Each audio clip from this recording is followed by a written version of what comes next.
It is my cantine, though it's hard to call one of the tiniest restaurants possible a cafeteria.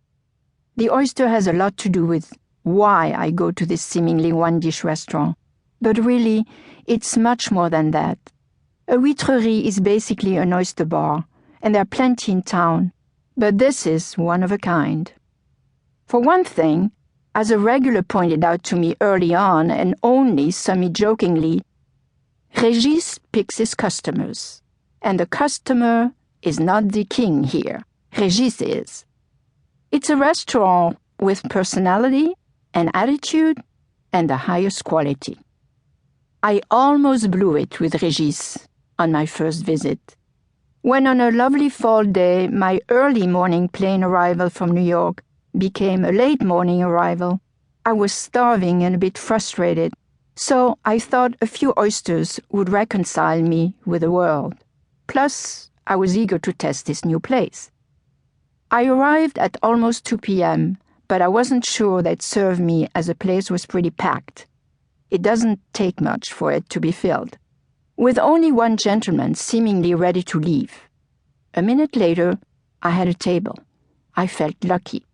A great little table pour moi. The menu arrived immediately, and a fetchingly pert young waitress took my order 2 minutes later.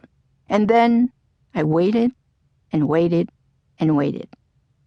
In a one-dish restaurant, there is no amuse or appetizers or even a bread basket before the food, and the key in my head had still not switched from New York to Paris art de vivre. My stomach was growling, and I was wondering why it was taking so long to shuck a dozen oysters. Meanwhile, most customers were almost done or chatting over their espresso. I sat, feeling hungrier and hungrier. Edward, my husband of many decades, knows well that I can get grumpy fast when I'm very hungry. I was almost ready to ask if they had forgotten me. Plus, I had been in such a rush to go to the restaurant while it was still serving, 2 p.m. is a common cut-off time, that I came without my smartphone or anything to read. So I just sat there, and my expression surely turned into a glare. Régis, no doubt, read my face and did whatever it took to lengthen the pleasure, or test me, as I later learned. He simply ignored me.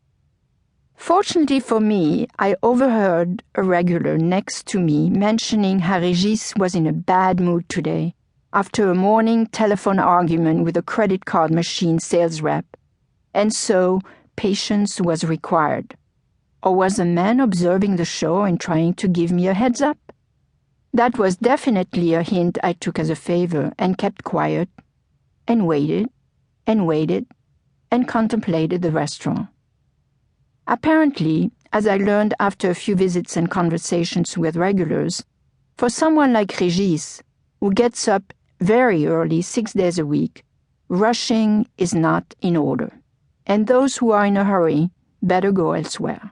Wow, how's that for customer service? That's how I learned his number one rule. Nobody gives me pressure. A few months later, a single man at the table next to me described what Régis calls difficult customers, or in his lexicon, bêtes noires, and his way of turning them down. Let them wait and wait. It's his definition of the ultimate luxury in business. Customers should be willing to wait. And so my platter of oysters was delivered 28 minutes after the order was taken. I was hot inside, but tried to be zen, or at least look zen. But then it seems that the love affair had started. Without my being aware of it, he discreetly looked at how I approached the bivalves, how I smelled them, tasted them. I had a hard time not devouring them, but then one doesn't do this with oysters. And followed with a piece of bread with a thick layer of salted butter. I fell right in some sort of gastronomic heaven, and it surely did wonders for the look on my face. Et voilà! Now, I somehow had gained a proved blessing, though nothing is ever acquired.